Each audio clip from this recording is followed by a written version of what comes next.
estamos en el capítulo 23 de Hechos. ¿Lo tenemos todos, hermanos? Muy bien, si recordáis lo que hemos venido viendo en las últimas semanas, si recordáis, hemos visto cómo Pablo, estando en el templo en Jerusalén y en el templo, y siendo reconocido por unos judíos de Asia, probablemente de Éfeso, pues estos judíos alborotan a la multitud contra Pablo con falsas acusaciones. ¿Cuáles eran esas acusaciones contra Pablo? ¿De qué lo acusaban? Lo acusaban de ir por todas partes hablando contra el pueblo judío, contra la ley, contra las tradiciones de los judíos, y lo acusaban también de haber introducido a un gentil dentro del templo, es decir, a alguien que no era del pueblo judío dentro del templo de Jerusalén. Y todas estas cosas, hermanos, eran falsas, no eran verdad. Pablo no iba haciendo eso y, por supuesto, Pablo no habría introducido en el templo a ninguna persona gentil, a nadie que no fuese del pueblo judío. Pero la multitud es fácil convencerla y la multitud cree muy fácilmente las mentiras y las falsas acusaciones. Y la multitud cree a estos hombres, creen estas mentiras si quieren matar a Pablo. Así que lo sacan del templo y comienzan a golpearlo, pero los romanos, viendo el alboroto de la ciudad y viendo el tumulto, acuden al lugar para sofocar ese tumulto y entonces rescatan a Pablo de la multitud, lo atan y el tribuno le pregunta a la multitud qué es lo que ha hecho Pablo, qué es lo que ha hecho, pero dice la escritura que unos decían una cosa, otros decían otra, así que el tribuno no entiende nada, no entiende lo que está pasando. Y en un momento dado Pablo habla al tribuno y le habla en griego y el tribuno se sorprende porque no era normal que un judío hablase griego, pero Pablo le pide por favor que le permita hablar al pueblo y el tribuno se lo permite y entonces comienza a hablar a la multitud en hebreo y cuando comienza a hablar en hebreo la multitud guarda silencio y entonces Pablo comienza a contar su conversión, su testimonio y empieza a narrarles cómo él era como ellos. Era una persona que era celosa de las tradiciones judías, una persona celosa por la ley y en ese celo por la tradición judía y por la ley judía había entendido que era su deber perseguir a la iglesia. Y él había sido un feroz perseguidor de la iglesia, entendiendo y creyendo que ese era su deber, que eso era lo que Dios quería, hasta que tuvo un encuentro con Jesús en el camino, que lo cambió y lo transformó por completo. Y entonces Pablo pasó de ser un perseguidor de la fe a ser un propagador de la fe de Cristo. Y Pablo narra cómo el Señor lo envía a predicar el evangelio a los gentiles y los judíos le escuchan hasta ese momento, porque cuando los judíos escuchan de Pablo diciendo Dios me ha enviado a anunciar y a predicar al verdadero Dios a los gentiles, los judíos comienzan a gritar y a decir mata a este hombre porque no conviene que este hombre viva. Y entonces el tribuno lo mete dentro de la fortaleza, lo manda a azotar para que confiese, para que de alguna manera Pablo confiese qué es lo que ha hecho, por qué lo quieren matar. Pero Pablo echa mano de su ciudadanía romana y dice, yo soy un ciudadano romano, ¿podéis hacer esto? Y claro, no podían azotar a un ciudadano romano sin una sentencia. Y entonces no lo azotan, pero lo atan, lo meten en la fortaleza y lo mantienen preso en la fortaleza. Y cuando llega este momento, que es donde nos quedamos la semana pasada, el tribuno tiene un problema, tiene un gran problema. ¿Por qué? Porque tiene una persona presa en su fortaleza y necesita saber cuál es la acusación contra esa persona, porque la tiene presa ahí, pero no tiene ningún cargo, no tiene ninguna acusación hacia él. Y él necesita saber de qué se acusa a Pablo, porque él necesita comunicar al preso, a Pablo, más siendo un ciudadano romano, cuáles son los cargos contra él. Y él necesita también apuntar en sus registros personales la razón por la cual tiene a este hombre preso a la hora de rendir cuentas ante sus superiores. Entonces él tiene ese problema. Él había intentado conocer cuál era la acusación contra Pablo, primero preguntando a la gente, pero la gente no se ponía de acuerdo. Y después había intentado azotar a Pablo para que él confesara de alguna manera que es lo que había hecho, pero no podía porque era un ciudadano romano. Así que llegamos a este punto en el versículo 30, que lo que hace este hombre es que dice que al día siguiente, queriendo saber de cierto la causa por la cual acusaban los judíos soltó a Pablo de sus cadenas y mandó venir a los principales sacerdotes y a todo el concilio. El concilio, o también lo que conocemos como el Sanedrín, que estaba compuesto por unas 70 personas, entre las que estaban los principales sacerdotes y también los principales maestros de la ley, la mayoría de los cuales eran fariseos, y que estaba presidido por el sumo sacerdote. El concilio era el órgano que representaba al pueblo judío ante los romanos y era también el órgano encargado de juzgar a los judíos en asuntos que tenían que ver con la ley y con sus tradiciones. Entonces, como los judíos eran los que estaban acusando a Pablo, y como este hombre entendía que la acusación tenía que ver con cosas de sus leyes y con cosas de sus tradiciones, entonces este hombre convoca una reunión un tanto informal del concilio para que el concilio, representando a los judíos, que son los que le acusan, presenten cuáles son las cosas por las cuales están acusando a este hombre Pablo y para que determine también si realmente era culpable o no era culpable de aquello por lo cual le estaban acusando. Y entonces saca a Pablo, reúne al concilio de una manera informal, saca a Pablo, lo pone delante del concilio y el tribuno, juntamente con los soldados, se echa aparte para observar todo lo que ocurre, todo este proceso. Entonces Pablo es puesto delante del concilio, aquellos que representan a los judíos que le están acusando, y él se supone que lo van a juzgar, que van a determinar si es culpable o no. Y son personas que tienen poder, son personas que tienen autoridad. Pero fíjate lo que hace Pablo, versículo 1. Entonces Pablo, mirando fijamente al concilio, dijo: varones hermanos, yo con toda buena conciencia he vivido delante de Dios hasta hoy. Pablo está delante del concilio, está delante de las personas más poderosas del pueblo de Israel, la autoridad en el pueblo de Israel. Y Pablo dice que los mira fijamente. Lo primero que hace es mirarlos fijamente. Pablo no baja su cabeza, Pablo no desvía la mirada, sino que los mira fijamente. Pablo mira a estos hombres a los ojos.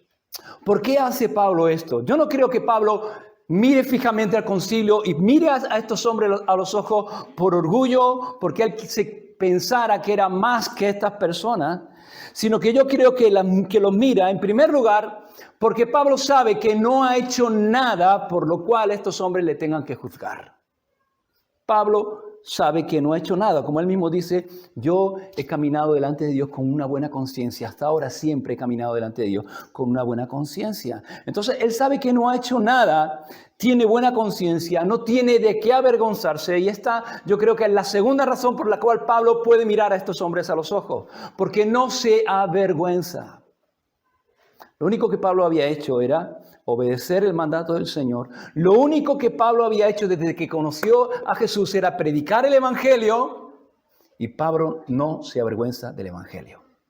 No se avergüenza de Cristo, no se avergüenza del Evangelio. Como él dice en Romanos capítulo 1, versículo 16, yo no me avergüenzo del Evangelio porque es poder de Dios para salvación a los judíos primeramente, pero también al griego. Pablo no se avergüenza del Evangelio y entonces él puede mirar a los ojos a estos hombres. Y pensaba yo, hermanos, que ojalá que en nuestra manera de vivir delante de Dios y delante de los hombres seamos así.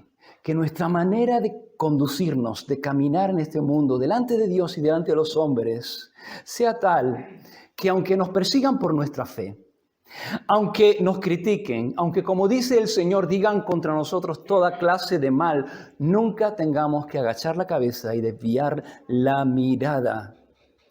Porque lo que dicen de nosotros no es verdad, es mentira. Y nosotros vivimos con una conciencia limpia delante del Señor. Ojalá que podamos ser así como Pablo. Pablo lo pone delante de estos hombres y no agacha la cabeza, no desvía la mirada. Puede mirarlos a los ojos, los mira a los ojos y dice, yo con toda buena conciencia he vivido delante de Dios hasta hoy. Y dice el versículo 2 que cuando Pablo dice esto, versículo 2 dice que el sumo sacerdote Ananías ordenó entonces a los que estaban junto a él que le golpeasen en la boca.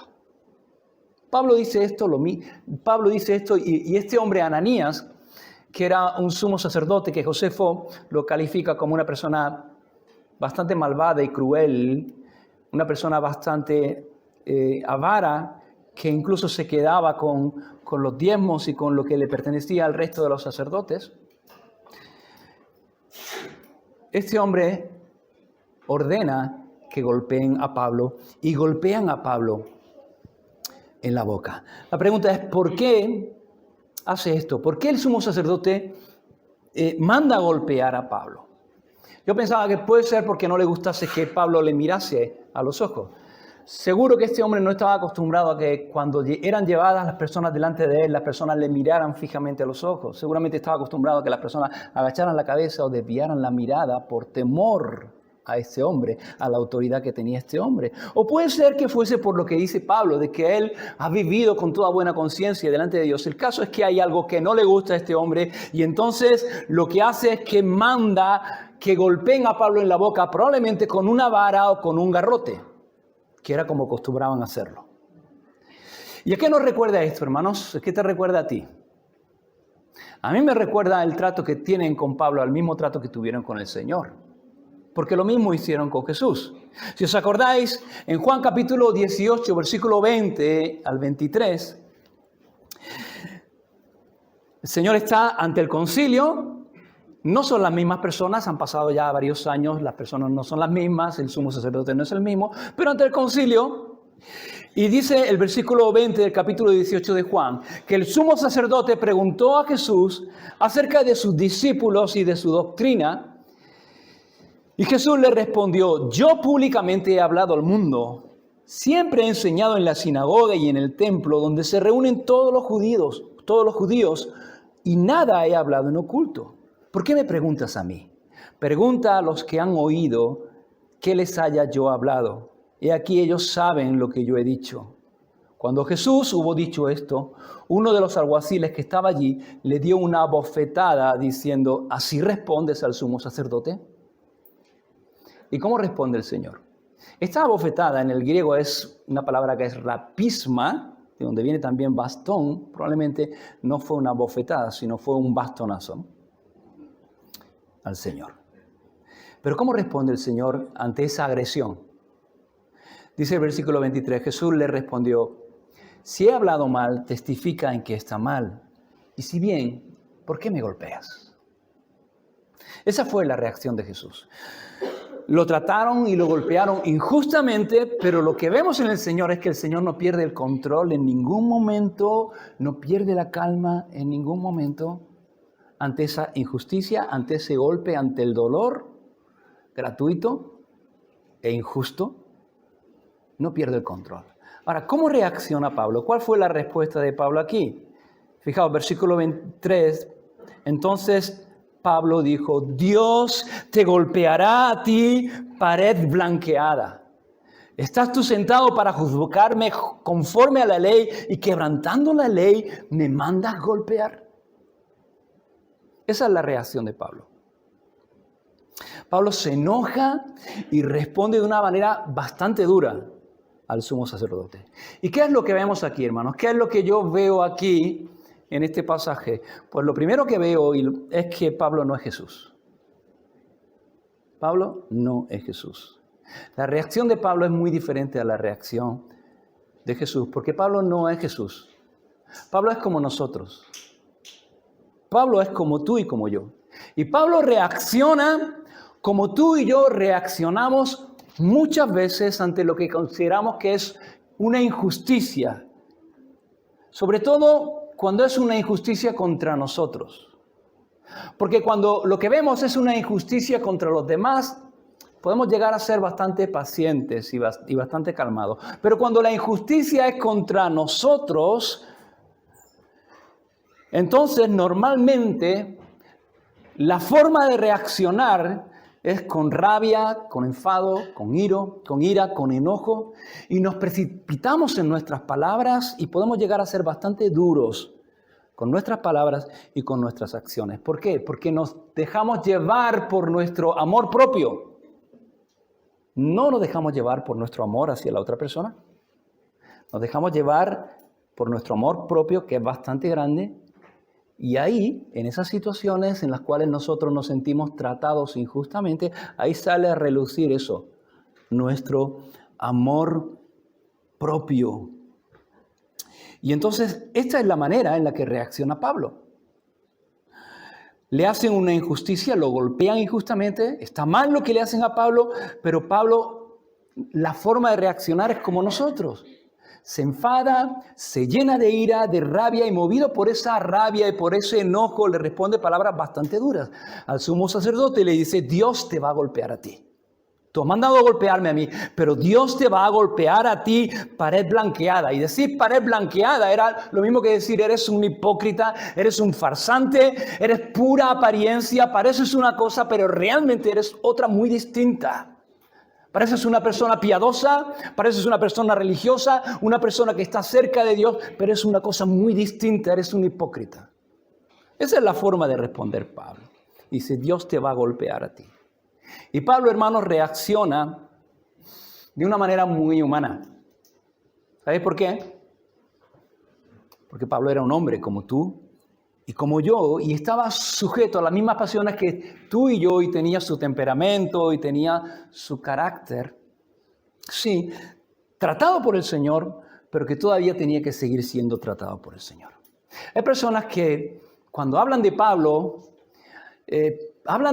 como si Pablo fuese alguien perfecto o casi perfecto. Pero no lo era. Y Pablo mismo era consciente de que él no era así. Pablo escribe a los filipenses y les dice: no que lo haya alcanzado ya, ni que ya sea perfecto. No soy perfecto, dice Pablo. Algunos piensan que Pablo es casi perfecto, ¿no? Algunos dicen: después de Jesús, Pablo.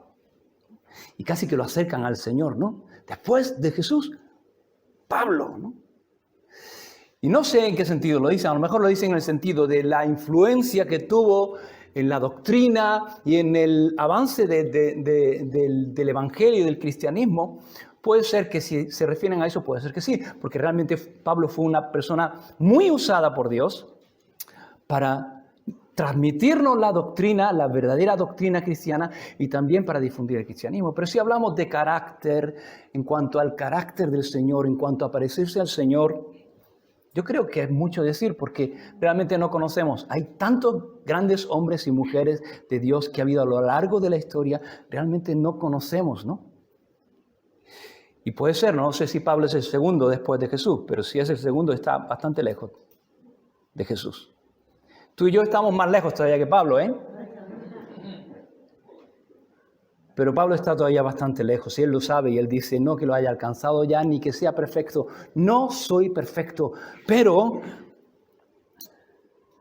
prosigo a la meta, prosigo a ver si consigo hacer aquello para lo cual fui alcanzado por el Señor. Prosigo en ese camino de parecerme, de ser tratado por el Espíritu Santo de tal manera que sea conformado y más parecido a nuestro Señor Jesús. Pablo era alguien que sabía muy bien lo que Cristo había hecho en su vida y cómo Cristo lo había cambiado, pero era alguien que también sabía que todavía no era lo que debía ser. Y eso es algo que todo cristiano sabemos o debemos saber. Tú y yo sabemos y podemos decir: yo no soy todavía lo que debo ser. Yo sé eso. Yo sé que todavía no soy lo que debo ser, pero también sé algo: no soy lo que era. No lo soy. Dios me ha cambiado. Dios me ha transformado. Y Dios tiene que seguir cambiándome, sí, tiene que seguir transformándome. Y Dios va a hacer eso. Y ese es mi deseo. Mi deseo es que el Señor siga tratando en mi vida a través de su Espíritu Santo, de tal manera que cada día pueda parecerme más al Señor. Cada día podamos ser más como Jesús. Y Pablo era consciente de que todavía no lo había alcanzado. Y lo vemos aquí. Pablo no era como Jesús. Pablo era como tú y como yo. Y tenía esos ciertos arrebatos como a veces tú y yo tenemos. Pero fíjate, versículo 4 y versículo 5 dice que los que estaban presentes dijeron: al sumo sacerdote injurias. Y Pablo dijo: no sabía, hermanos, que era el sumo sacerdote. Pablo no había reconocido al sumo. ¿Cómo puede ser que no supiera que este hombre era el sumo sacerdote? Bueno, hay varias razones por las cuales los comentaristas dicen que puede que no lo reconociera como el sumo sacerdote. En primer lugar, algunos dicen que Pablo, por lo que escribe en Gálatas y en algunos otros lugares, probablemente Pablo no estaba bien de la vista, no veía muy bien y no supo distinguir realmente quién era este hombre. Pero lo más probable es que Pablo no conocía a este hombre como el sumo sacerdote. Pablo había conocido al sumo sacerdote cuando era joven, cuando perseguía la iglesia, él conocía muy bien al sumo sacerdote y el sumo sacerdote le conocía muy bien a él. Pero ya ha pasado mucho tiempo, este era otro hombre, eran otros hombres los que estaban componiendo el Sanedrín y probablemente al ser una reunión informal tampoco iba a ser vestido como suele ir vestido el sumo sacerdote, ni estaba ocupando el lugar que suele ocupar el sumo sacerdote en un juicio formal, en el lugar donde el Sanedrín normalmente se reunía. Y entonces a lo mejor Pablo no lo distinguió. Pero cuando le dicen que es el sumo sacerdote, vemos algo. Dice Pablo, no sabía que era el sumo sacerdote, hermanos, pues escrito está, no maldecirás a un príncipe de tu pueblo. ¿Y qué vemos aquí, hermanos? Lo que vemos es que Pablo no era un hombre perfecto, pero cuando se equivocaba, lo reconocía. Y dice, no sabía que era el sumo sacerdote. No debía haber reaccionado así, no debía haber hablado de esta manera, porque escrito está, no maldecirás, no hablarás mal contra un príncipe de tu pueblo. Y esto, hermanos, es algo que caracteriza a Pablo y que nos debe caracterizar también como cristianos. El cristiano no es alguien que sea perfecto, no es una persona que no se equivoca, que no falla. El cristiano no es alguien que no peca. Fallamos y pecamos. La diferencia entre un cristiano y un no cristiano no es que no peque. La principal diferencia es que el cristiano cuando peca no puede pecar a gusto, porque le duele el pecado. Y el cristiano cuando peca reconoce que ha hecho mal, se arrepiente y rectifica. Debemos hacerlo así. Y entonces Pablo lo que hace, hermanos, es que reconoce que ha hecho mal, se duele por lo que ha hecho y de alguna manera reconoce que no debía haber reaccionado así. Versículos 6 y 7 dice, entonces Pablo, notando que una parte era de saduceos y otra de fariseos, alzó la voz en el concilio y dijo, varones hermanos, yo soy fariseo, hijo de fariseo. Acerca de la esperanza y de la resurrección de los muertos se me juzga. Y cuando dijo esto, se produjo disensión entre los fariseos y los saduceos. Y la asamblea se dividió porque los saduceos dicen que no hay resurrección, ni ángel, ni espíritu, pero los fariseos afirman estas cosas. ¿Qué está pasando aquí? ¿Qué es lo que está haciendo Pablo? ¿Por qué hace Pablo esto? Pablo, en un momento determinado, dice que lanza esta pelota, ¿no? Pero ¿por qué lo hace? Yo creo que Pablo entiende varias cosas, se da cuenta de varias cosas. Pablo entiende en primer lugar que él está allí para ser juzgado por el Sanedrín.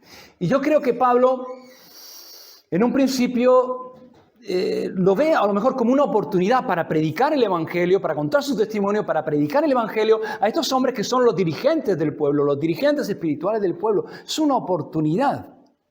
Pero por la manera que le tratan, antes de empezar el juicio, se supone que lo están juzgando para ver si es inocente, pero ya lo están castigando. Por la manera en que lo trata, infringiendo la ley al golpearle antes de ser juzgado, yo creo que entiende que esto no es un juicio para determinar si era inocente o culpable de aquello de lo que se le acusa, sino que entiende que ya habían determinado que era culpable. No buscaban conocer la verdad. Estos hombres no buscaban conocer la verdad. Lo que buscaban era la muerte de Pablo. Lo que buscaban era matarlo. Y Pablo se dio cuenta de que no tenía ninguna posibilidad de tener un juicio justo delante de estos hombres. Y que si el juicio continuaba, era muy probable que terminara siendo condenado. Incluso era probable de que terminara siendo ejecutado. Porque estos hombres, aunque no tenían poder para determinar la pena capital en cualquier situación, si era un asunto que tenía que ver con profanar el templo, los romanos le daban esa libertad. Y entre las acusaciones que habían vertido contra Pablo es que había profanado el templo introduciendo a un gentil dentro del templo. Y entonces Pablo mira al concilio y se da cuenta de que hay una parte que son fariseos y él conoce bien a los fariseos porque él ha sido criado como fariseo, sabe bien lo que conocen, lo que creen los fariseos y bien que otra parte son de saduceos. Y él conoce también y sabe lo que creen los saduceos. Saben cuál es la diferencia entre un grupo y otro. Saben que los fariseos creían en la vida más allá después de la muerte, creían en los espíritus, creían en los ángeles, creían en la resurrección, pero los saduceos negaban esas cosas y era una fuente de conflicto continuamente entre los fariseos y los saduceos. Y entonces Pablo, en un momento determinado, él tira esa pelota delante de ellos para que se peleen. Y yo creo que lo hace con esa intención. Y entonces Pablo dice, para nuestros hermanos, yo soy fariseo, hijo de fariseo, y ciertamente Pablo fue formado como fariseo, su padre era fariseo. Dice, acerca de la esperanza de la vida eterna y de la resurrección de los muertos se me juzga. Y Pablo no está diciendo ninguna mentira. En verdad, el asunto por el cual se le juzgaba era ese, porque ese era el mensaje de la predicación de Pablo. Si le hubieran dado la oportunidad, Pablo les habría hablado a estos hombres de Jesucristo y de la resurrección. El evangelio de Cristo y la resurrección. Les habría hablado de la esperanza de la vida eterna en Jesús. De que Jesús es el Mesías prometido en el Antiguo Testamento, el cual, conforme a las Escrituras, tenía que morir por nuestros pecados y resucitar para nuestra justificación. Y por cuanto Cristo resucitó, nosotros resucitaremos. Cristo es las primicias de la resurrección. Y por cuanto Cristo resucitó, nosotros también resucitaremos. No está diciendo ninguna mentira, pero yo creo que Pablo lanza esto porque él ve que el juicio no es un juicio justo. Lo único que quieren es condenarlo y quieren matarlo. Y lanza esto y entonces comienza, hay una discusión, dice el versículo 9, que hubo un gran vocerío y levantándose los escribas de la parte de los fariseos contendían diciendo, ningún mal hallamos en este hombre, que si un espíritu le ha hablado o un ángel, no resistamos a Dios. Y habiendo una gran disensión, hubo una discusión muy grande entre ellos y discutieron de una manera violenta al punto que dice que el tribuno, teniendo temor de que Pablo fuese despedazado por ellos, mandó que bajasen los soldados y le arrebatasen de en medio de ellos y le llevasen a la fortaleza. Sacaron a Pablo, lo llevaron a la fortaleza. Y tal vez a Pablo le hubiese gustado tener la oportunidad de compartir su testimonio y compartir el evangelio con estos hombres que eran los líderes espirituales del pueblo. Qué buena oportunidad para que conocieran el evangelio. Tal vez esperaba una oportunidad para defender el evangelio y para defenderse a sí mismo, pero lo que se encontró es con la imposibilidad de unas personas que no querían escuchar y que no querían creer, que solamente buscaban su muerte y que solamente lo veían como una amenaza. Veían a Pablo como una amenaza para el pueblo judío. Y es increíble el nivel de violencia que hay contra Pablo, a tal punto que dice que el tribuno tiene que enviar los soldados para que lo arrebaten porque tenía miedo de que lo despedazaran ahí en medio. Y hermanos, el pueblo de Israel, el pueblo quiso matar a Pablo. Y el Sanedrín quería matar a Pablo, y el Sanedrín estaba compuesto por gente poderosa, por gente con influencia, y había mucho odio hacia Pablo en esa ciudad, en Jerusalén. Pero ¿qué es lo que estaba haciendo Pablo? Pablo lo único que estaba haciendo es servir a Dios. Lo único que estaba haciendo es ser obediente al Señor, hacer lo que el Señor le había dicho que hiciera, predicar el evangelio, y el Señor mismo le había dicho que fuese a Jerusalén, y allí estaba. ¿Y cuál era la reacción? ¿Qué es lo que Pablo estaba recibiendo de parte de esa gente? Y no de cualquier gente, sino de su propio pueblo, de los suyos, de ese pueblo al cual él amaba de una manera especial. Lo único que estaba recibiendo es odio. Lo único que estaba experimentando es odio. Pablo era alguien que amaba mucho al pueblo judío, pero Pablo era alguien muy odiado por el pueblo judío. Y él pudo experimentar eso, ese odio, en esos pocos días que llevaba en Jerusalén. La pregunta es, ¿cómo pensáis que Pablo se sentía? ¿Cómo se sentiría Pablo? ¿Cómo te sentirías tú? ¿Cómo se sentiría Pablo? Yo creo que Pablo probablemente estaba decepcionado, con muchas preguntas en su mente y a lo mejor con algunas dudas. Porque si recordáis en los capítulos anteriores, mientras Pablo iba hacia Jerusalén, ¿qué ocurría en todo lugar donde Pablo paraba? Que los hermanos comenzaban a decirle, no subas a Jerusalén. Y comenzaban a rogarle que no subiera a Jerusalén, diciéndole que allí iba a experimentar prisiones y que iba a experimentar tribulación. Pero Pablo estaba convencido de que lo que Dios quería es que subiese a Jerusalén. Estaba convencido de haber escuchado la voz de Dios diciéndole, sube a Jerusalén. Pero tal vez ahora se pregunta, y suele ocurrir cuando pasamos por situaciones así, tal vez ahora se está preguntando, ¿realmente yo tendría que haber subido a Jerusalén? ¿Realmente habré discernido, habré escuchado bien la voz de Dios? ¿Habré discernido bien la voz de Dios? ¿Realmente la voluntad de Dios es que yo subiese a Jerusalén? Porque hermanos, cuando las cosas no ocurren como nosotros esperábamos y como nosotros queremos, ese tipo de preguntas suelen rondar en nuestra cabeza y en nuestro corazón. Y comenzamos a mirar hacia atrás y comenzamos a pensar y a preguntarnos, ¿será que lo que yo entendí que de Dios como un sí realmente era un no? ¿Será que realmente Dios quiere que yo esté en este lugar? Porque las cosas no están saliendo como yo esperaba o como yo pensaba. ¿Será que he discernido realmente bien la voz de Dios y el propósito de Dios para mi vida? Y puede que Pablo estuvieran rondando por su mente y su corazón estas preguntas. No lo sé, a lo mejor no. Pero lo que sí sé, y estoy convencido, es que Pablo estaba desanimado y seguramente con cierto temor. ¿Por qué sé eso? ¿Por qué creo eso? Porque fíjate lo que ocurre en el versículo 11. Dice el versículo 11 que a la noche siguiente se le presentó el Señor y le dijo, ten ánimo, Pablo, pues como has testificado de mí en Jerusalén, así es necesario que testifiques también en Roma. Hermanos, Jesús nunca habla por hablar. Las palabras del Señor nunca son al azar. Y cuando Jesús le dice, Pablo, ten ánimo, es porque lo que Pablo necesitaba escuchar es eso. Y porque lo que Pablo necesitaba en su vida era eso. Cuando Jesús le dice, Pablo, ten ánimo, es porque Pablo estaba sin ánimo. Pablo estaba desanimado. Pablo estaba desalentado. Y sabes, tú y yo, en nuestra vida cristiana, muchas veces nos vamos a encontrar también así.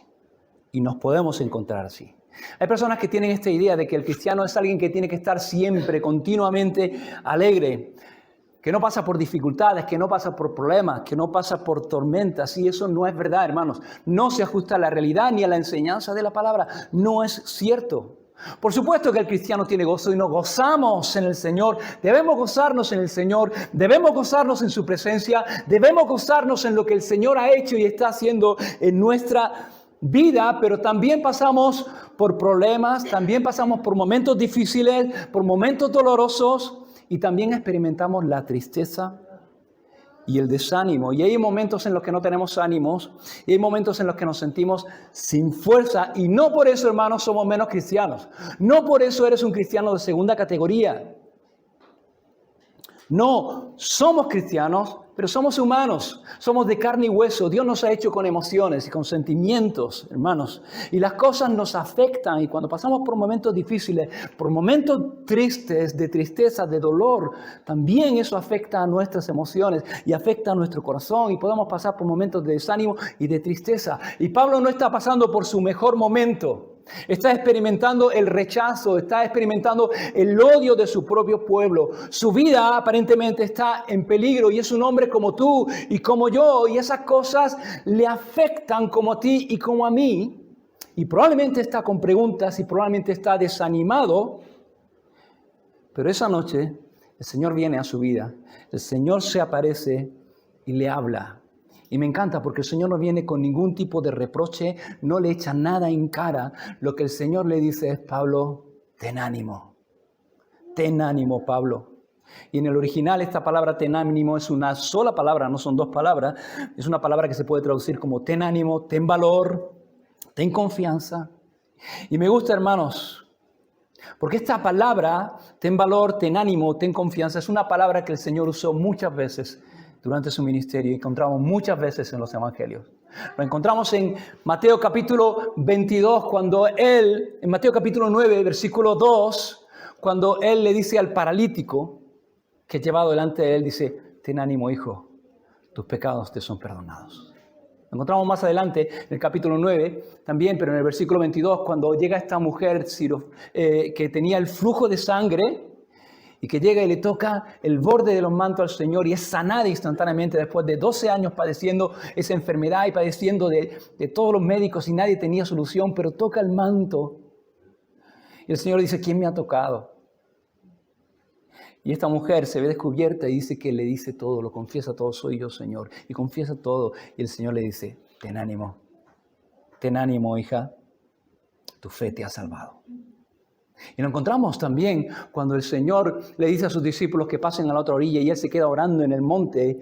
Y a la cuarta vigilia, en mitad de la noche, estaban en medio del mar con una tormenta de viento contraria y no avanzaban. Ahí estaban cansados después de horas remando y no avanzaban nada. Y el viento era grande y la barca corría peligro. El Señor viene caminando sobre el mar a sus discípulos y sus discípulos se asustan, pero Jesús le dice, tened ánimo, yo soy, no temáis, tened ánimo. Y esas mismas palabras de aliento que Jesús da tantas veces a tantas personas en los evangelios, es lo que muchas veces necesitamos, es lo que Pablo necesitaba oír y es lo que muchas veces necesitamos oír tú y yo. Ten ánimo, ten esperanza. Pablo necesitaba oír eso. Y a lo mejor tú necesitas oír esto de Jesús en esta mañana, porque a lo mejor tú estás desanimado, a lo mejor tú en esta mañana te encuentras así. Necesitas que el Señor venga y te diga, ten ánimo, ten ánimo. Y Jesús trata el desánimo en la vida de Pablo. ¿Y cómo trata Jesús el desánimo? ¿Cómo trata Jesús con el corazón de Pablo?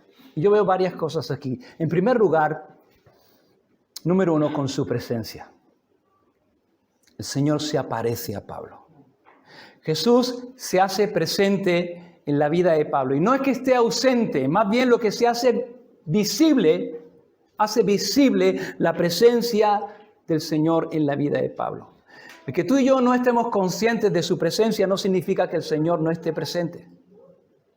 Incluso, aunque el Señor guarde silencio y no podamos escuchar su voz en ciertas temporadas en nuestra vida, no significa que Dios no esté presente.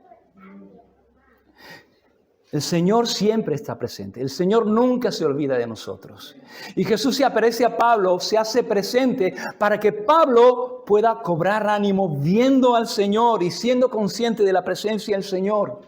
Tal vez Pablo se siente solo y el Señor se aparece. Y con esto le está diciendo, Pablo, no estás solo. Yo estoy contigo. ¿Ves? Yo estoy aquí. Yo estoy contigo. Y cuando estamos desanimados, cuando estamos en situación así, necesitamos ser conscientes de la presencia del Señor. Necesitas saber que no estás solo. El Señor está contigo. Y necesitas ver al Señor en medio de tu problema y en medio de tu circunstancia. Porque cuando somos capaces de ver al Señor en medio de nuestro problema, y somos capaces de ver al problema, pero ver al Señor, nos damos cuenta de que por muy grande que sea el problema, el Señor es mucho más grande. Y si el Señor está con nosotros, ¿qué problema hay que nos pueda hundir? Y Pablo necesitaba ver al Señor. Y el Señor se hace presente. Se presenta al Señor. Y esa es la primera forma en la que el Señor trata con el desánimo de Pablo. La segunda es con su palabra. Porque le habla y le dice, ten ánimo. Hermano, necesitamos oír eso. Necesitamos oír la palabra de Jesús. Y es ahí, hermanos, donde tú y yo vamos a cobrar ánimo y donde tú y yo vamos a ser fortalecidos. Cuando venimos a su palabra, cuando venimos y abrimos la Biblia y el Señor nos habla a través de su palabra. Y ahí somos fortalecidos. Y no solamente con su presencia y con su palabra, sino también con sus promesas. ¿Cuál es la promesa que Jesús le da a Pablo? La esperanza que él tiene. Jesús le dice a Pablo, como has testificado de mí en Jerusalén, así es necesario que testifiques también en Roma. Ya hacía tiempo que Dios, el Espíritu Santo, había puesto en su corazón el ir a Jerusalén, y le había dicho también que le era necesario ir a Roma. Y Jesús le está recordando, Pablo, ¿recuerdas? Yo te dije que era necesario que iba a ir a Roma. Vas a llegar, vas a ir y vas a llegar a Roma. Y no solamente vas a llegar a Roma, sino que vas a dar testimonio de mí allí en Roma, de la misma manera que ha dado testimonio de mí aquí en Jerusalén. Y cuando Jesús le dice esto, como has testificado de mí en Jerusalén, es necesario que lo hagas en Roma, lo que le está diciendo es no solamente que va a ir a Roma, sino que también ha hecho bien en ir a Jerusalén. Porque de la misma manera que él ha dado testimonio de Jesús en Jerusalén, es necesario que dé testimonio de Jesús en Roma. Y tal vez Pablo está diciendo, Señor, si ha sido un fracaso, he intentado hablar al pueblo, he intentado hablar en el concilio y no me han querido escuchar, he contado mi testimonio y no me han escuchado, pero Jesús no lo ve como un fracaso. Y no sabemos si tal vez el Espíritu Santo tocó en algún momento a alguno de los que estaban escuchando, no lo sabemos. Jesús no lo ve como un fracaso, Jesús lo valora, le aplaude y le dice, bien hecho, Pablo. Has dado testimonio de mí aquí en Jerusalén. Y de la misma manera, tú vas a llegar a Roma y vas a dar testimonio de mí en Roma. Y Pablo le dice, Jesús le dice a Pablo, ¿recuerdas que yo te dije que era necesario ir a Roma? ¿Qué será mi propósito? Yo voy a cumplir mi propósito en tu vida. El propósito que yo tengo para ti, lo voy a cumplir. Versículo 12 al 22 dice que venido el día, algunos de los judíos tramaron un complot y se juramentaron bajo maldición diciendo que no comerían ni beberían hasta que hubiese dado muerte a Pablo.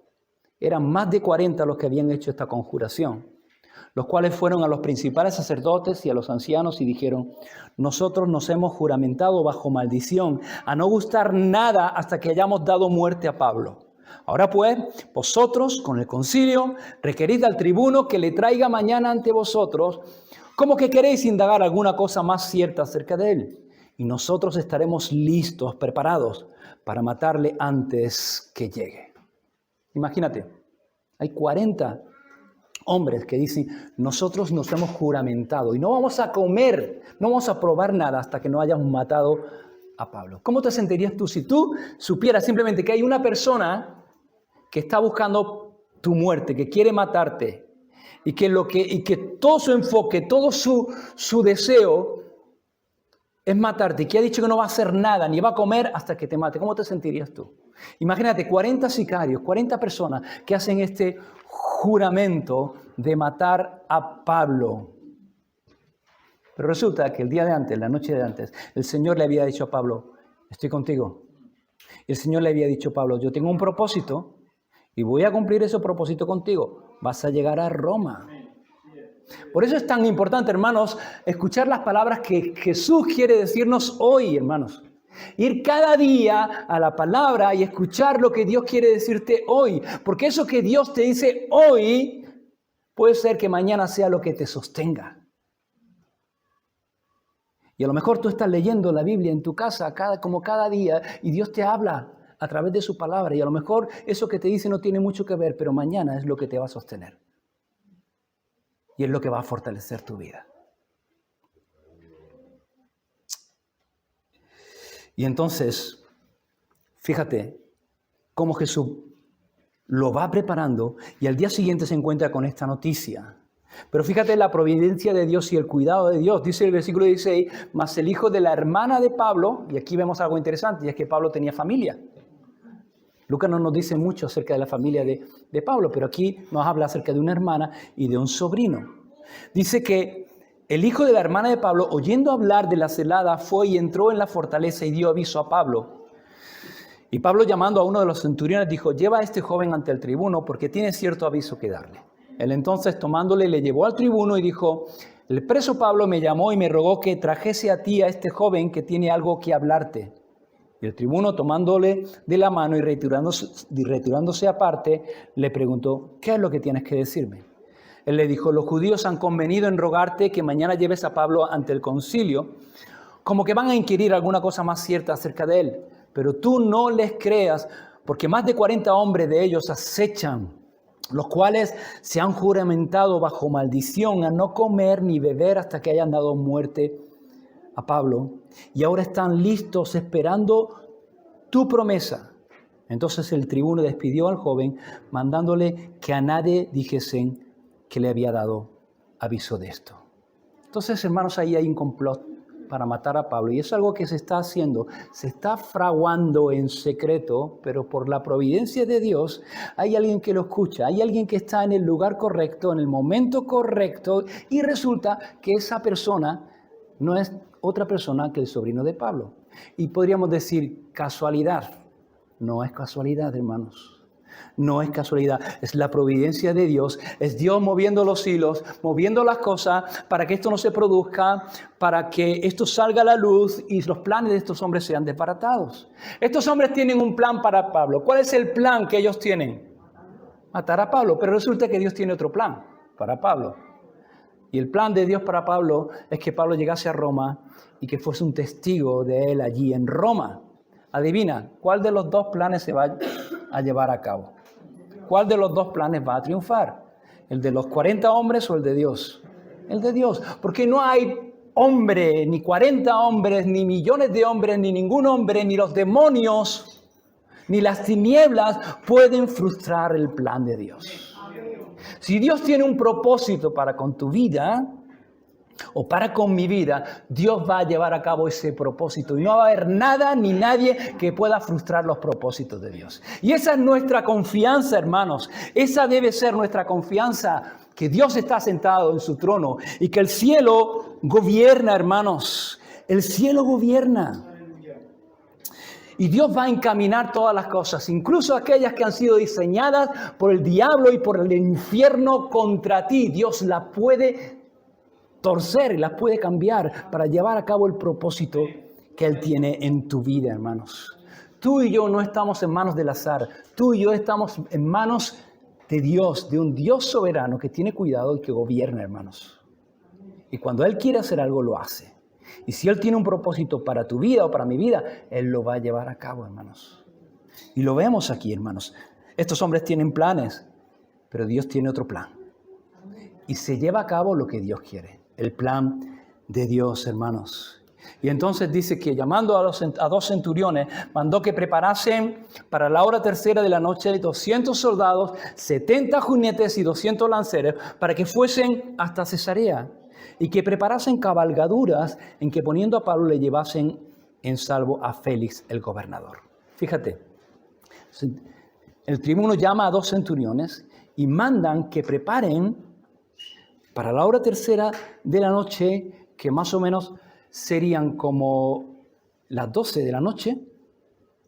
Para la hora tercera dice 200 soldados, 70 jinetes, 200 lanceros. Haz la cuenta, hermanos.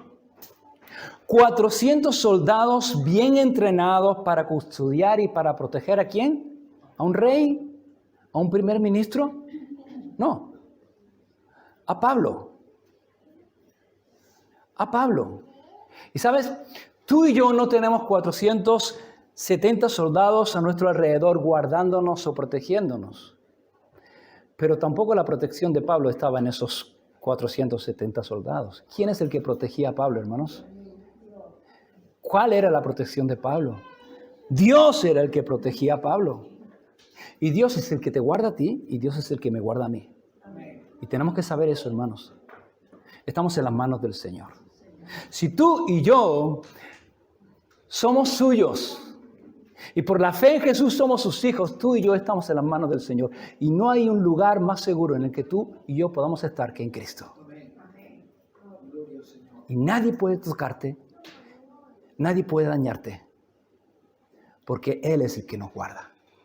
Y vemos aquí 470 soldados que manda el tribuno, pero el que guarda a Pablo es Dios. Es el Señor. Y Dios va a usar y usa a estos soldados. Curioso, Dios usa a los romanos para cumplir el propósito que Él tiene. Y Dios puede usar a cualquiera, hermanos. A las personas o a las cosas que menos nos imaginemos para cumplir el propósito que Él tiene en tu vida. Versículo 25 y 35. Y escribió una carta en estos términos.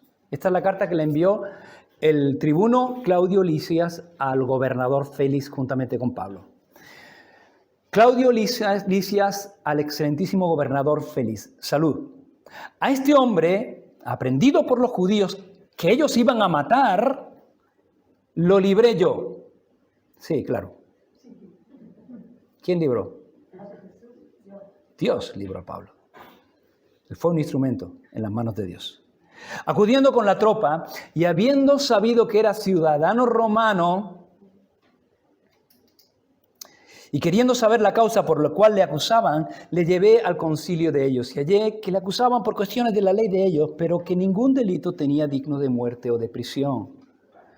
Pero al ser avisado de acechanza de los judíos que habían tendido contra este hombre, al punto le he enviado a ti, intimando también a los acusadores que traten delante de ti lo que tengan contra él. Pásalo bien. Y los soldados, tomando a Pablo, como se les ordenó, le llevaron de noche a Antipatris, que estaba como unos 70 kilómetros de Jerusalén, fueron a marchas forzadas, y al día siguiente, dejando a los jinetes que fuesen con él, volvieron a la fortaleza. Y cuando aquellos llegaron a Cesarea, dieron la carta al gobernador y presentaron también a Pablo delante de él. Y el gobernador, leída la carta, preguntó de qué provincia era. Y habiendo entendido que era de Cilicia, me dijo, te oiré cuando vengan tus acusadores. Y mandó que le custodiasen en el pretorio de Herodes. Y hasta aquí. La semana que viene seguimos. La pregunta es, ¿qué podemos sacar de todo lo que hemos estado viendo en esta mañana? Hemos visto muchas cosas, pero ¿qué podemos sacar? ¿Qué nos podemos llevar? Como siempre queremos hacer, queremos llevarnos algo para meditar, ¿no? Hay muchas cosas que decimos. ¿Qué nos podemos llevar a casa? ¿Qué te puedes llevar tú? ¿Qué me puedo llevar yo para meditar en esta semana de todo esto que hemos escuchado? Como siempre digo, llévate lo que Dios te ha hablado y medita en eso y que eso dé fruto en tu vida. Pero hay algunas cosas que hemos visto aquí, hemos visto el asunto de Pablo, que Pablo era alguien que podía mirar a los ojos a las personas, porque tenía una limpia conciencia delante de Dios. Tal vez nos deberíamos preguntar, ¿soy yo así? ¿Realmente tengo yo también una limpia conciencia delante de Dios? Mi manera de comportarme, mi manera de vivir, me hace vivir de tal manera que nunca tenga que agachar la cabeza ante ninguna situación, ni desviar la mirada. Somos personas que podemos mirar de frente, que podemos tener una mirada limpia y que podemos mirar a las personas cara a cara. Pablo era así. Tenemos este asunto también del propósito de Dios, de los propósitos de Dios, hermanos. Si Dios tiene un propósito con tu vida, y lo tiene, porque tiene un propósito para cada uno de nosotros, Dios lo va a llevar a cabo. Dios va a cumplir su propósito. No te afanes, no te turbes, no te agobies, descansa en Él. No depende de ti, depende de Él. Y si depende de Él, estate tranquilo. ¿Qué es lo que tú tienes que hacer? ¿Qué es lo que nosotros tenemos que hacer? Mantente fiel al Señor. Y sirve a Dios ahí donde Dios te ha puesto y en aquello que Él ponga en tu mano para servirle a Él. Pero descansa. Dios está sentado en su trono. Dios es soberano. Dios gobierna. Dios va a cumplir el propósito que Dios tiene para tu vida, que Él tiene para tu vida. Y luego, hermanos, está este asunto de Jesús viniendo a Pablo y diciéndole, tened ánimo, ten ánimo, de tener ánimo. Y en Juan capítulo 16, versículo 33, es el último versículo, las últimas palabras que recoge el Evangelio de Juan, de las muchas cosas que Jesús le dijo a sus discípulos en el aposento alto, la misma noche en la cual Él iba a ser entregado. Y lo último que Jesús le dice a sus discípulos antes de orar a su Padre en el capítulo 17, es esto. Estas cosas os he hablado para que en mí tengáis paz. En el mundo tendréis aflicción, pero confiad. Y es la misma palabra, esta palabra confiad en el original es la misma palabra que aparece en este pasaje de Hechos cuando le dice a Pablo, ten ánimo. Pero tened ánimo, confiad. ¿Por qué? Porque yo he vencido al mundo. Y estas palabras son palabras de Jesús para sus discípulos, pero son palabras de Jesús también para ti y para mí. Son palabras para nosotros. Y son palabras que contienen promesas. ¿Y cuál es la promesa, hermanos? Hay varias. Seguro que la que tenemos subrayado en nuestra Biblia es, pero confiad, yo he vencido al mundo. Pero hay otra cosa que Jesús dice, que no sé si es una promesa, pero seguro, como mínimo es una advertencia de algo que va a ocurrir sí o sí. Jesús dice, en el mundo tendréis aflicción. Van a venir momentos difíciles, van a venir pruebas, van a venir momentos, problemas, van a venir tormentas que os van a afligir. Y en el mundo vais a tener aflicción. Y hermanos, los problemas, las adversidades, las dificultades no deben ser una sorpresa para nosotros, porque el Señor nos dijo que era algo que iba a ocurrir. A veces nos sorprendemos cuando vienen situaciones. Nos sorprendemos que pasemos por tormentas y por valles y pensamos, ¿cómo puede ser que esto me ocurra a mí si yo soy un cristiano? Porque tenemos la idea de que por ser cristiano hay cosas que tú y yo no tenemos que experimentar o emociones que no tenemos que sentir, pero no es cierto. Jesús dijo, en el mundo tendréis aflicción, pero hermanos, hay una promesa del Señor. Hay una advertencia, algo seguro que va a ocurrir, pero hay una promesa, confiad. Tened ánimo. Y podemos tener ánimo, ¿por qué? Porque el Señor ha vencido al mundo. Podemos tener ánimo. Porque aunque van a venir problemas y Jesús nunca nos dijo que iba a ser fácil, no es fácil ser cristiano en un mundo que le da la espalda a Dios y que rechaza a Dios. No es fácil ir contra corriente, hermano. Jesús nunca dijo que iba a ser fácil, pero tenemos la promesa de que Él va a estar con nosotros. Jesús dijo, yo estaré con vosotros todos los días. Todos los días, hermanos, hasta el fin del mundo. Y todos los días, hermanos, cuando tú y yo nos levantemos, tenemos que saber eso. Que el Señor está con nosotros. Que el Señor va a estar con nosotros. La pregunta es si tú y yo estamos con el Señor. Porque antes hemos leído el Salmo 23, el Señor es mi pastor, nada me faltará. Y nos gusta mucho esto, nada nos faltará, pero la pregunta es, ¿Él es mi pastor? ¿Soy yo su oveja? Porque esta es una promesa del Señor para su oveja. Y el Señor está con los suyos. Y tenemos que asegurarnos de que realmente somos de los suyos. Pero si somos de los suyos, hermanos, el Señor está con nosotros todos los días hasta el fin del mundo. Y el Señor se aparece aquí a Pablo. No es la primera vez que el Señor se aparece a Pablo. ¿Os acordáis? En el capítulo 18, cuando está en Corinto, Pablo está con temor y el Señor le dice, se aparece y dice, Pablo, no temas, sino que predica, porque yo tengo mucho pueblo en este lugar. No va a ser la última vez tampoco.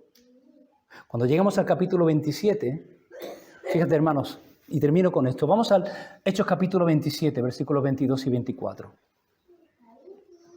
Hechos capítulo 27, Pablo está en medio del mar, va camino de Roma y en medio de una tormenta que lleva días y días y días y han aligerado el barco y el barco se está rompiendo y han perdido la esperanza ya de sobrevivir. Y entonces Pablo, en Hechos capítulo 27, versículo 22, dice que a los marineros que ya han perdido la esperanza de sobrevivir, que llevan días y días sin comer, les dice Pablo, pero ahora yo os exhorto a tener buen ánimo. Pues no habrá ninguna pérdida de vida entre vosotros, sino solamente de la nave. ¿Por qué? Porque esta noche ha estado conmigo el ángel de Dios, de quien soy y a quien sirvo. Pregunta, ¿de quién eres? ¿A quién perteneces?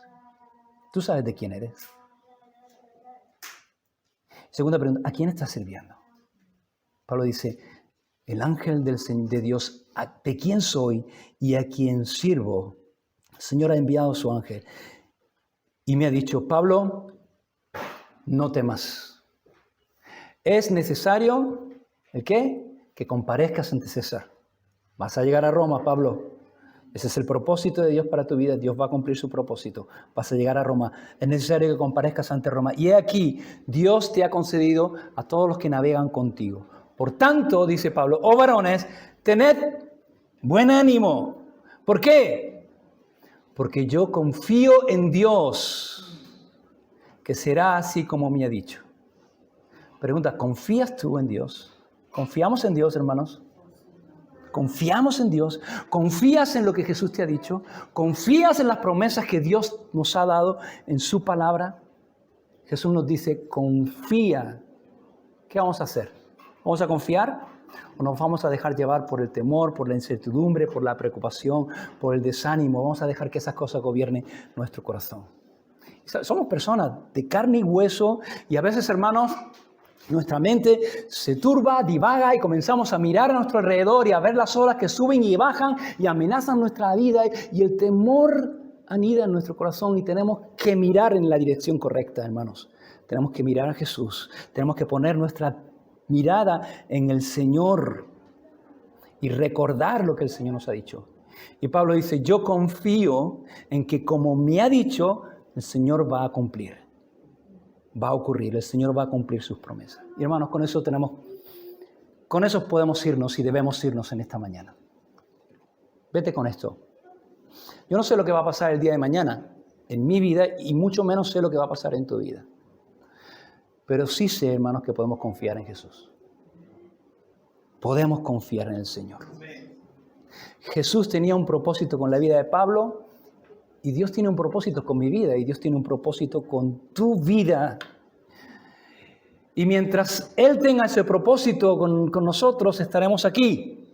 Y cuando ese propósito, el propósito que Dios tiene para nuestra vida en este lado de la eternidad, entonces el Señor nos llevará con Él al otro lado de la eternidad. Y entonces, hermanos, Él nos dará todo lo que Él quiere darnos, que es mucho más de lo que nosotros imaginamos y muchísimo mejor de lo que podemos imaginar, hermanos. Amén. Una misma visión para un nuevo siglo, una generación que levanta a Cristo y se une en oración, clamando por España. Nuestras posesiones, nuestros corazones pertenecen al Señor de señores, no importa el precio, salva nuestra España. Las barcas y las redes listas son.